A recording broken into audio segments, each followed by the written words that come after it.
yo soy negro social, soy intelectual y chic. Y yo fui a Nueva York, conozco Broadway, París.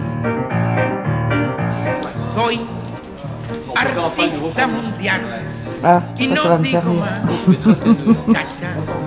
Bonjour à tous les trois, donc nous sommes à Cella, tiers-lieu à Bergerac, et c'était l'appel du 8 juin aujourd'hui. Nous avons reçu Canal pour une affiche, enfin plutôt un appel à venir le 8 juin à Cella pour parler d'ESS, d'économie sociale et solidaire. Donc aujourd'hui c'était une sorte de rassemblement d'associations qui seraient intéressées par l'ESS. Alors on va peut-être rappeler quels sont les champs de l'économie sociale et solidaire. Ouais, on reformule vite fait. Ouais. Voilà. Donc en gros, les deux grosses idées qui sont arrivées aujourd'hui, c'est qu'est-ce qu'on pourrait, au niveau du développement d'un projet au niveau territorial, qu'est-ce qui serait l'action qu'on pourrait faire, qu'on pourrait présenter aux institutions locales. Donc Christelle, tu es venue ici pour accompagner, j'imagine, un peu l'initiative dans le Bergeracois. Ouais. Tu ne travailles pas que dans le Bergeracois. Donc peux-tu nous rappeler les enjeux, les champs et définir assez simplement ce qu'on entend par économie sociale et solidaire ? Alors, oui, ça fait beaucoup de choses pour le dire simplement. L'économie sociale et solidaire rassemble les acteurs économiques dont la vocation première est la réponse à un besoin social et non l'enrichissement individuel. Et effectivement, là il y avait en présence plutôt des associations, mais ça rassemble plus largement aussi les coopératives, les mutuelles, les fondations, et ce sont des structures qui répondent à un certain nombre de principes prédéfinis en termes de gouvernance, d'objets justement, et de gestion. Très bien. Je vais donner la parole maintenant à Thierry Ravel, c'est ça, qui représente le conseil régional de Nouvelle-Aquitaine, j'allais dire l'Aquitaine, mais Nouvelle-Aquitaine. Et vous, donc, vous chargez de l'économie sociale et solidaire et de l'innovation sociale. Vous êtes chargé d'accompagner les projets sur le territoire. À Bergerac, qu'est-ce qui est en train de se construire et qu'est-ce que vous aidez à construire ? Aujourd'hui, ce que la région souhaite accompagner, ce sont des dynamiques collectives portées par les acteurs de l'économie sociale et solidaire, qu'elles soient sous forme associative, on en avait un petit panel aujourd'hui, ou des coopératives, qu'on essaie d'accompagner justement à déployer sur le territoire. Il faut savoir que la région Nouvelle-Aquitaine, c'est la seule région de France qui a mis en place une politique dédiée et de soutien et d'accompagnement des secteurs de l'ESS en France. Donc ça, c'est quand même très important, avec un budget de 10 millions d'euros. Sur le Bergeracois, ce qui est assez intéressant, c'est qu'on a plusieurs dynamiques qui sont un petit peu en train d'émerger, avec de la vraie velléité d'acteurs, d'intégrer à la fois, je dirais, des ensembles économiques. C'est le cas du cluster B qu'on évoquait, donc qui est plutôt un regroupement d'entreprises industrielles locales, mais qui a ouvert ses portes aussi à des acteurs qui sont sous statut de l'économie sociale et solidaire. Ça, c'est une des actions. Une autre, on peut évoquer aussi le pôle La Gabrielle, qui est donc l'ancien pôle de l'Alba, l'ancien lycée professionnel de l'Alba, sur lequel, voilà, exactement, on a différentes associations qui s'implantent, et puis c'est un lieu qu'il va falloir animer, dynamiser. Et puis on a aussi des acteurs un peu plus récents, un petit peu plus nouveaux dans le paysage, comme le tiers-lieu ici, Cella, ou des acteurs plus historiques comme la Gare Mondiale, Melchior Théâtre, des acteurs du champ culturel. Et aujourd'hui, on voit que ce sont des acteurs qui sont en plein renouveau, qui ont besoin finalement de fédérer autour d'eux sous les valeurs de l'économie sociale et solidaire, tant pour mettre en place des actions de coopération, d'animation, de développement économique du territoire. Ce qu'il faut comprendre aujourd'hui de l'ESS, c'est que c'est de l'économie. Qu'on soit une association dans le champ culturel, qu'on soit une coopérative, on porte des emplois, on développe de l'économie, on réalise du chiffre d'affaires. Et donc toute cette dynamique, c'est ça que la région souhaite accompagner aujourd'hui au travers de sa politique régionale de soutien à l'ESS. Pourquoi finalement ? Pourquoi est-ce qu'on fait ça ? Et moi je suis désolé, moi j'insiste vraiment sur le qui fait quoi. Ouais, mais c'est clair. On sort de la réunion à dire ouais, il y a qu'à Faucon et que finalement... C'est toujours les mêmes. Voilà. Et parce que pour moi, ce qui est important là-dedans, c'est toujours pour moi les deux principes, c'est vraiment l'intention et le temps. Ouais. Quelle est vraiment mon implication dans ce projet et quel est le temps que je suis prêt à y accorder en fait. Parce que si finalement ça reste que du blabla, bon après on fait des beaux bouquins, hein, c'est beau, hein, on les range sous la commode pour caler une scène, mais ça ne sert pas à grand chose. Alors cette atomisation sur le territoire d'initiatives associatives, de mutuelles, d'économie, est-ce que L'idée, c'est quoi en fait avec l'ESS? C'est de regrouper, de faire des économies d'échelle, je sais pas, pourquoi est-ce qu'il y a un besoin de regroupement? Peut-être vous, enfin toi ou Thomas, vous pouvez peut-être expliquer cette nécessité de regroupement. Ça veut dire que ça marchait pas forcément bien avant ou quoi? Enfin, en quoi l'économie sociale et solidaire, qui va couvrir comme un chapeau toutes ces initiatives, peut apporter des choses nouvelles, intéressantes? Je vais parler de notre point de vue d'acteur de terrain, local. Ici, à Bergerac, il existe en effet, comme Thierry vient très bien de le signaler, plusieurs initiatives qui se rassemblent ou pas autour de la question de l'ESS. Nous, pour ce qui est du tiers-lieu, c'est là, et pour les acteurs culturels qui sont impliqués dans la question de l'ESS, on a l'impression ici qu'à Bergerac, il n'y a pas eu ce qui a pu arriver à Périgueux ou dans d'autres villes, un vrai regroupement, c'est-à-dire un vrai questionnement collectif autour de ce qu'on veut défendre au titre de l'ESS. Il y a eu des initiatives un peu singulières, les unes chacune à côté des autres, mais pas ensemble. Et donc, se rendant compte de ça, on s'est dit, mais pourquoi pas essayer de faire un appel et de dire aux gens, venez et discutons. Donc c'était un peu l'essence d'aujourd'hui. Après, et là peut-être Thierry et Christelle pourront en parler beaucoup mieux que moi, je pense que l'ESS, fondamentalement, demande la coopération. C'est-à-dire que tu peux pas, si tu es logique dans ta tête et que tu fais une dynamique ESS, le faire dans ton coin. Ou alors il y a un problème de sens. Donc dans ce cas-là, c'est normal que des groupes comme ça se forment. Ça fait partie, c'est l'essence même de l'économie solidaire. Voilà. Oui, allez-y. Oui, j'allais compléter, c'est l'essence même des projets qui se structurent justement autour de dynamiques collectives, et c'est pas surprenant. Vous parliez de l'ESS comme chapeau. Je pense que c'est plutôt les acteurs qui appartiennent en fait à un même univers et qui du coup vont avoir des points d'ancrage et des liens forts qui vont avoir besoin de structurer autour d'une coopération, là dans la mise en œuvre d'un collectif par exemple. Ce que je voulais dire pour le chapeau, c'est que une association culturelle, elle ignore peut-être qu'elle est dans le champ de l'ESS. C'est-à-dire qu'on peut faire de l'ESS sans le savoir. C'est pour ça quels sont les critères qui permettent de dire à une association, à part le fait d'avoir des salariés, parce qu'il y a beaucoup d'associations qui ont des salariés, auquel cas toutes les associations rentrent dans l'économie sociale et solidaire. C'est le cas, d'accord, c'est ça. Donc on est... quand je parlais de chapeau, c'était pas la verticalité, mais essayer de trouver un point commun. En fait, l'activité et l'activité de la structure, le champ d'action. C'est vraiment plus sur l'organisation et la finalité que ça se définit. Moi, je suis un peu troublée par les termes que tu as utilisés, Fred, par rapport au fait que tu utilises collectif dans le deuxième atelier. Et pour moi, il y avait d'une part la question du projet territorial qui était comment constituer un projet, un comité local. Ouais. Et d'autre part, il y avait comment mutualiser des actions communes, enfin, comment coopérer avec toutes les associations, le tissu associatif local, pour des actions communes. Et du coup, le groupe d'action pour moi et le collectif, c'était différent, mais tu vois, pour clarifier les termes. Est-ce que pour vous, c'est clair? Oui, pour moi c'est très clair. En gros, il y a la notion comment est-ce qu'on constitue un collectif et finalement à quoi il va servir. Non, il y avait un atelier sur le comité territorial, la proposition de Didier. Ouais. Et il y avait un groupe sur... des actions à mener. Des actions à mener avec les propositions de Vanessa, à partir des propositions de Vanessa, de qu'est-ce qu'on a envie de mettre en place en commun. Non, mais moi, ce qui me semble, là, si on pose un collectif, pour moi, c'est pour faire prendre conscience très clairement de ce qui existe sur ce territoire, et que ce territoire, il est maillé de tout un tas de gens qui ont une action, qu'on rentre dans cette grande case de l'économie sociale et solidaire, et qu'il y ait une prise de conscience, moi je dirais assez clairement localement sur mairie, CAB, que ces gens ont décidé à un moment donné de se regrouper,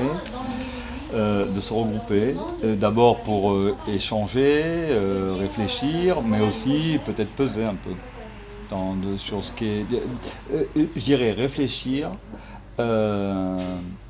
aussi donner à voir les actions qui ne sont pas naturellement visibles, c'est-à-dire utiliser ce collectif pour avoir une visibilité, puis après pour un peu peser, c'est-à-dire qu'à force de dire de manière assez individuelle qu'on est dans une espèce de champ très particulier et qu'on nous répond souvent ou de manière mais non, vous n'en faites pas partie, c'est pas ça l'économie sociale et solidaire, mais nous on voit pas ça.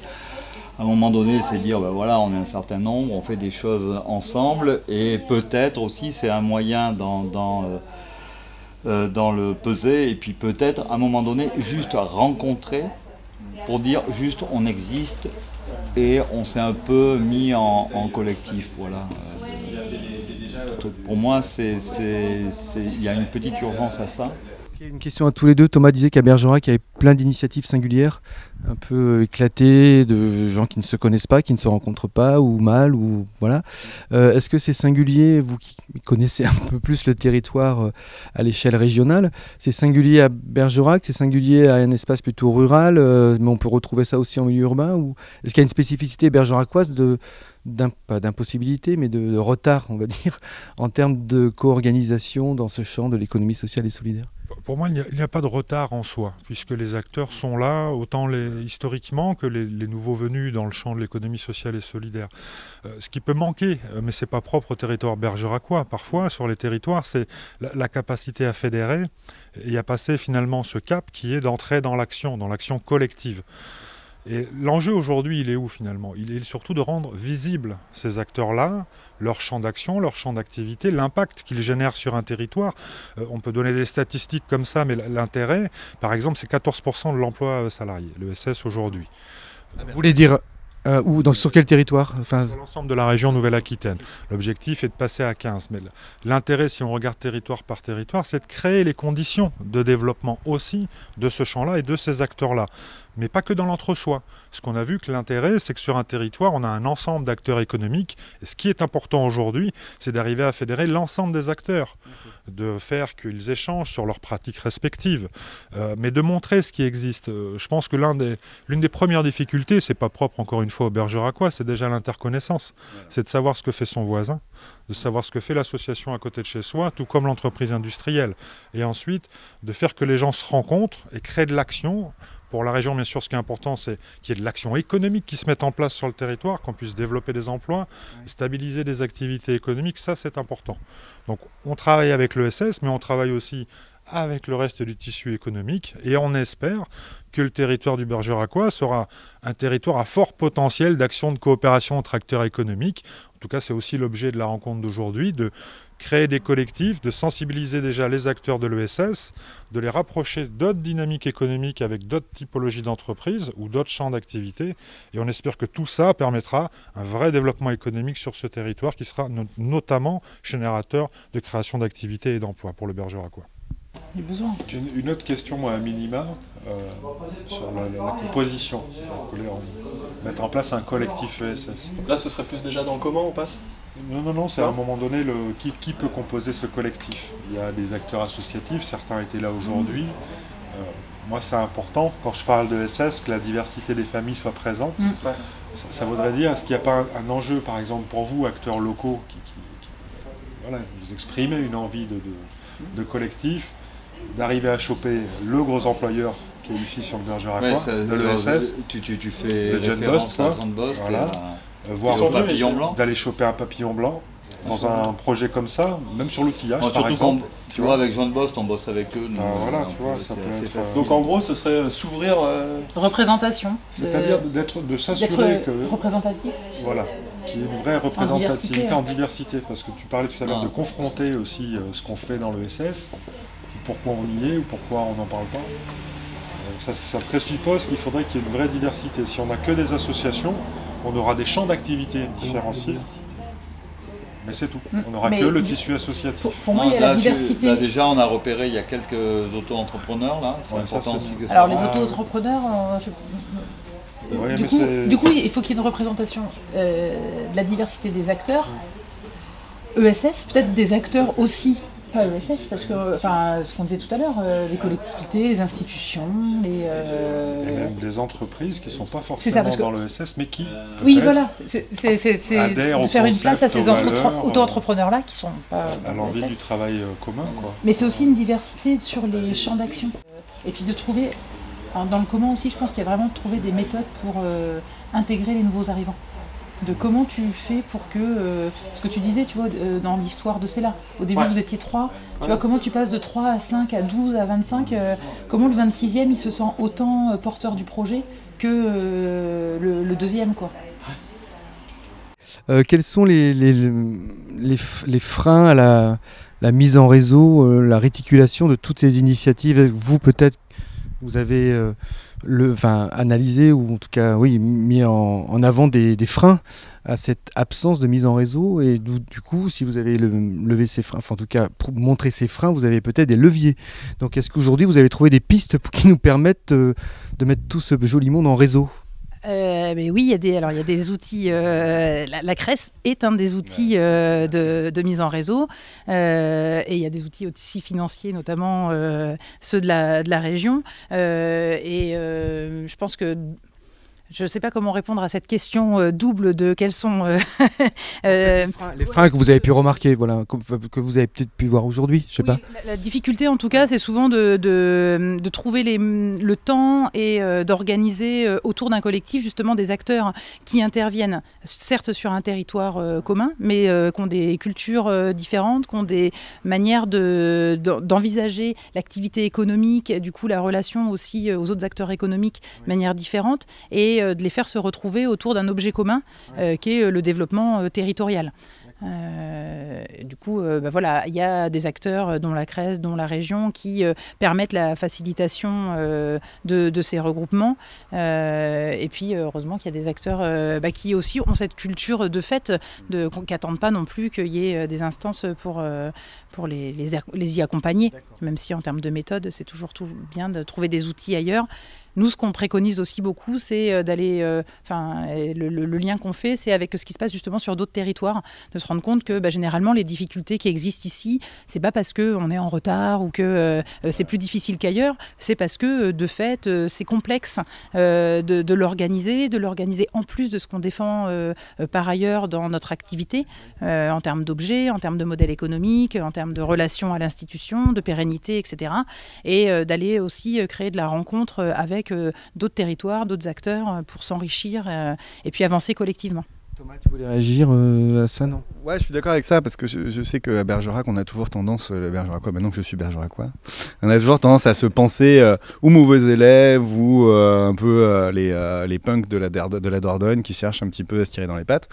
Le SS, quand on fait un appel ici aujourd'hui à un regroupement, c'est pas nouveau, parce qu'on a tenté d'autres coups de rassemblement qui avaient été aussi très fructueux, mais comme tu disais, Christelle, c'est pas toujours facile de créer une continuité et d'ouvrir le champ de plus en plus, parce qu'on est aussi sur nos propres structures, on a nos occupations, et que tout d'un coup on se dit mais ce serait bien qu'on se parle. Par exemple, la recyclerie n'a pas pu venir aujourd'hui, mais dès qu'on se voit, on en parle. Mais tu vois, c'est difficile de prendre du temps en dehors du travail et de sa vie perso pour réfléchir à quelque chose de collectif.